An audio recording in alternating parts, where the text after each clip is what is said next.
Yes, ma'am. What is the story? Story. What is that story? A tale of two birds. Okay. Can you explain me? Good morning, everyone. My name is Moukthi from class 3. Today, I am going to tell you a tale of two birds. Once upon a time, there lived a mother bird in the forest with two young baby birds. One day, a terrible storm came. The mother bird was sadly killed by the storm. The two baby birds were blown away into the sky.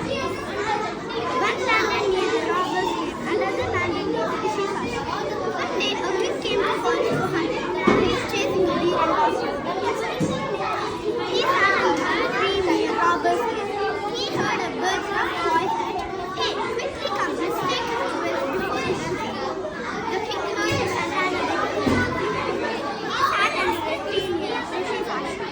He heard a bird's sweet voice that, "Welcome, sir, you can rest. There's water, you can drink it."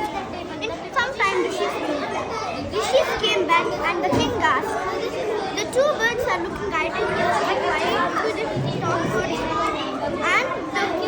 And the sheep said, "How they are separated and how are they talking like this?" The first one who landed near the robber's cave was stoned and learned bad manners. The second one who landed near the sheep house was too good and learned good manners. The moral: the company you get, the people you live with shapes your behavior. Thank you. Thank you. Very good.